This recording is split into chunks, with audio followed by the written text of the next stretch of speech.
Good evening, guys, and welcome to episode 7 of Simon Talks Life. This one is going to be pretty simple, really. I'm going to be talking about favourite Transformers. If I'm being honest, though, this is probably the only episode that will sort of really be focusing on Transformers, outside of obviously the things that I'll say as I open this. So, a box of Series 3. I figured I would have at least one episode of Simon Talks Life where I just talk about favourite Transformers. Obviously, anyone sort of watching, odds are you're a fan of Transformers, as am I. We've all got our favourites. It's cool. It's okay. So I kind of want to talk about mine a little bit, really, and we'll go from there. And I suppose maybe the changing time as well, as far as your favourites, because there have been some later additions to the group of the favourites for me. Now, I might group it into Autobots and Decepticons, and I might also kind of group it a little bit into, maybe not Series 1 or Series 2, but certainly, because when I started watching Transformers, I kind of had a bit of exposure to Series 1. I didn't really see any of Series 2 at all before watching the movie. I just don't remember if it wasn't on back then, something like that. I couldn't tell you, So, okay, that's okay. So funny story actually, because of this. I thought that characters like Blaster and Perceptor were created for the movie because I didn't actually see any of season 2. How about that, eh? But obviously, as always, when I'm talking away, I will very likely be interrupted by obviously the special cards that I might get in this unboxing. So we'll see how we go. So favourite Transformers, right? So now look, obviously everyone I suppose liked Optimus. Again, talking about the Autobots first. Everyone kind of liked Optimus. Oh, we've got a UR already. I've had so much exposure to this set, Scattershot. So much exposure to this set that obviously the URs are long sort of, if I'm being honest, boring to me really. But that's okay.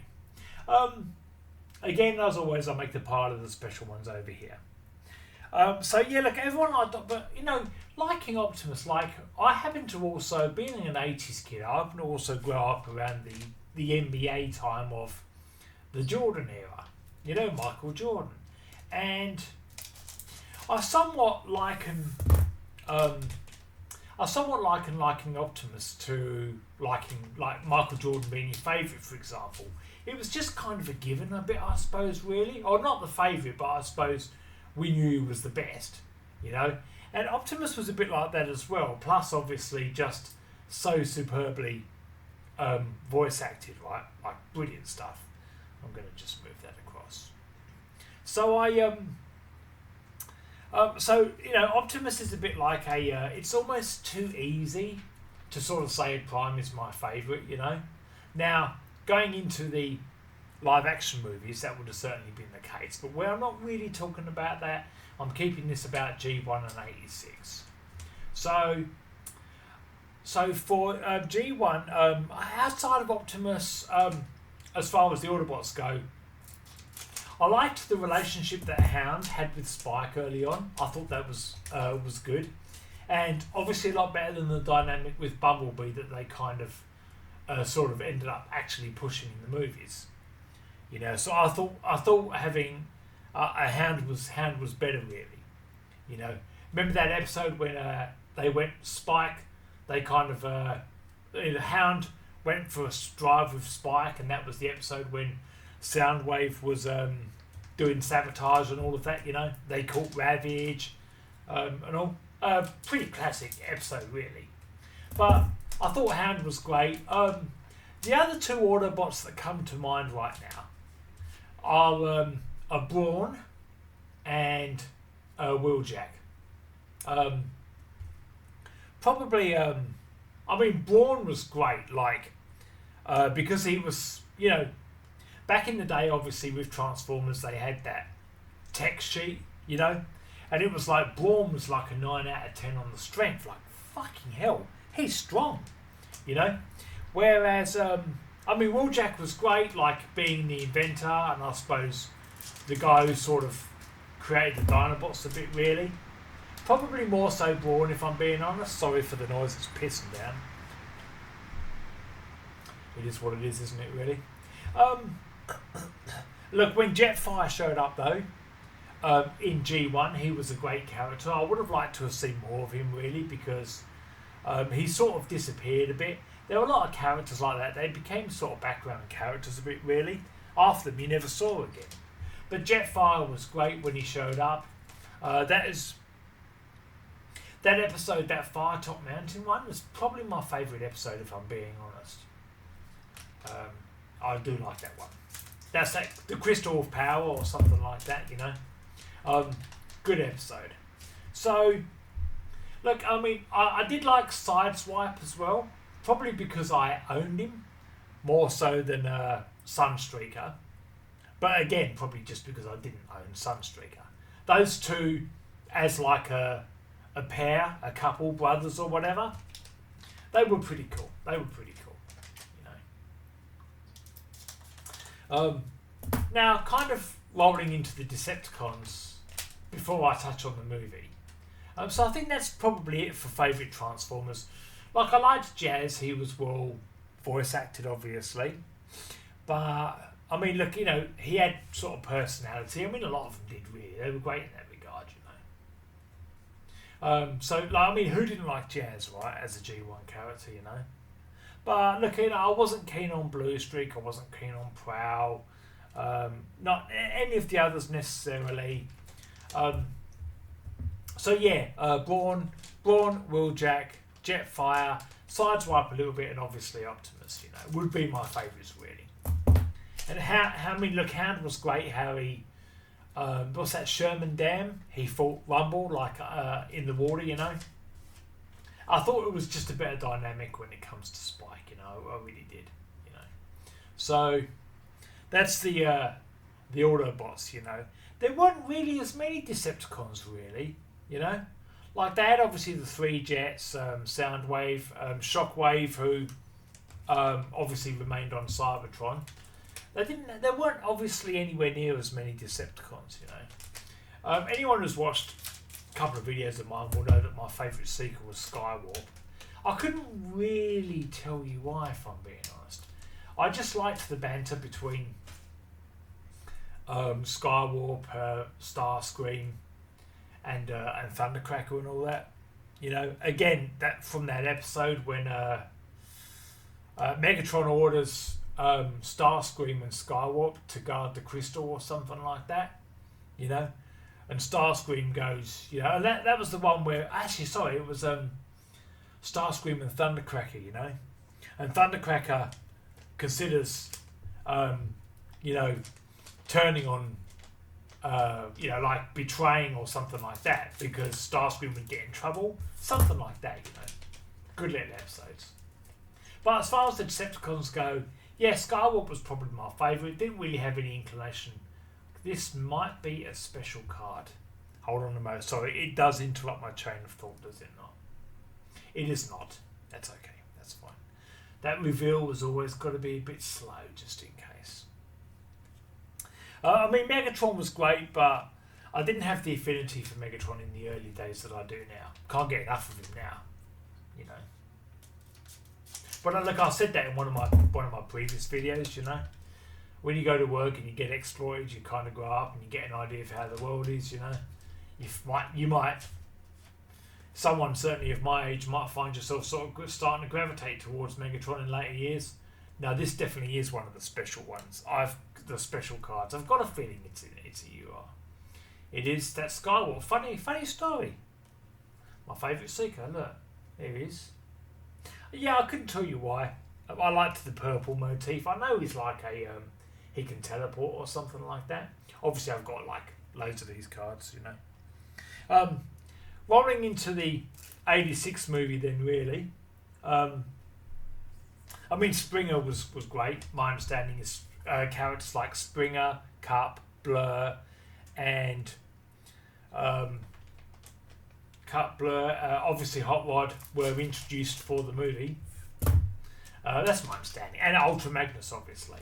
I have also mentioned before in videos my fondness for Ultra Magnus. This is also a UR. Not the best box thus far, it really isn't, you know. When you just get a few URs. I mean, look, this is probably my favourite UR though. Obviously, anyone who's watched my recent video on the getting the cards graded will know that obviously I had the group I called the Cybertronian 11 graded. I have at least half a dozen of these cards, and I am tempted just because that evokes so much about the movie, right? I am tempted to get every one of these graded in the hope that one of them pulls a perfect. Very tempted to do that. So yeah, look, I mean, I wasn't keen on Hot Rod, I suppose, you know. I don't really have any feeling about him one way or the other. My favourite character from the movie, like, you know, because I like Megatron so much, like, it's kind of cool when Galvatron shows up, I suppose, really. But I'm not real, like, keen on it either way. Like, you know, I mean, obviously in the movie it was voiced by Leonard Nimoy, you know. Maybe it was just because he was overshadowed by Unicron so much. Scourge and Cyclonus in the movie, I don't really care about one way or the other, you know. So, my favourite character in the 86 movie then would probably be Ultra Magnus. Really? You know? Does anyone else think that the Matrix, when the Matrix considers like Transformers worthy, do you believe it like akin to Thor's hammer, Mjolnir, as far as Marvel is concerned, and whether or not you can lift that hammer, you know? Because, I mean, Ultra Magnus, like, he did sacrifice himself, really, you know? Obviously, that scene when Galvatron and the Decepticons showed up later, Ultra Magnus did that thing where he saved the others so they would survive, you know? This really has been a disappointing pack thus far. I tell you what, I've got 3 packs here left, right? There better not be another bloody UR in those. Give me an SC. Give me an SC of Optimus. That'll make my day. So yeah, I mean, look, that's probably my favourites, really, you know. If I had to pick a number 1, I mean, yeah, I did kind of refer to it being the case back then. If I had to pick a number 1 now, it would be Megatron. Because you do tend to be more in tune with your dark side as time goes by. This is one of the special cards, and I think it's an MR, the live action. It is. Speaking of, oh, that's Starscream. My bad. I do have that one. I think I'm only missing one of these. I think, what's that say down? There's 10 of them? Yeah, there are 10. I think I'm only missing one. I mean, I like Starscream. He was just, you know, he had a lot of character. He really did. I don't, not so much live action. Live action can fuck off, really. Sorry. But you know, my favourite character now is Megatron. I mean, obviously you like Optimus and all that stuff, but I don't like to think about G1. Sorry, I don't like to think about live action so much, really, though. You know, I really don't like. You know, it's alright, I suppose, but you know, live action. There are just things they say that bug you.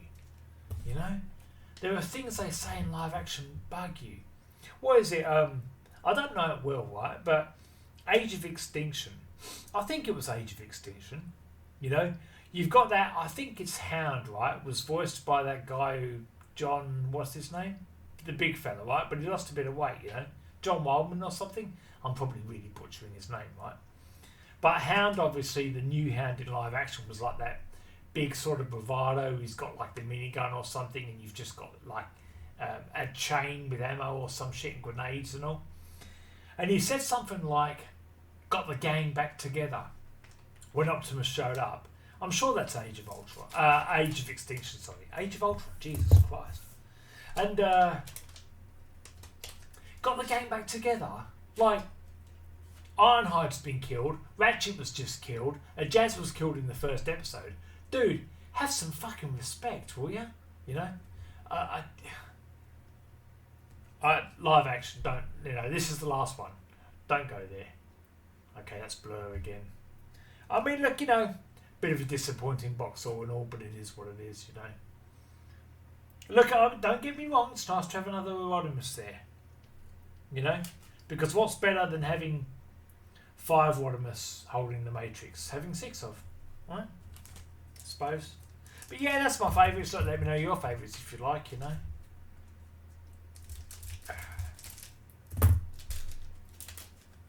I'll tell you what, behind the scenes, it's hard for me to survive not opening all of these boxes straight away. Like, I try to stagger it out a bit. I don't want to go through them all straight away. It is difficult though. They are a nice card, these ones. They're okay. I like all the glitter and all that, Alright, well, that was my favourite Transformers, guys. Yeah, let me know yours if you like, If I had to pick a number 1 now, it would be Megatron. If I had to pick a number 1 back in the day, I mean, Optimus would have been a bit like a cliche. If I had to pick another number 1 back in the day, it would probably have been either Hound or Brawn. Hound because he had a great connection with Spike back in the day, but Brawn because he was just so feisty. That episode when Brawn got Megatron's cannon off of him, and he fired it, and he actually hit him and said, "Now that was a kick." No one else could get away with doing that but Brawn. Alright guys, this has been episode 7 of Simon Talks Life. Thanks for watching all that lovely fun stuff. I'll see you next time for episode 8.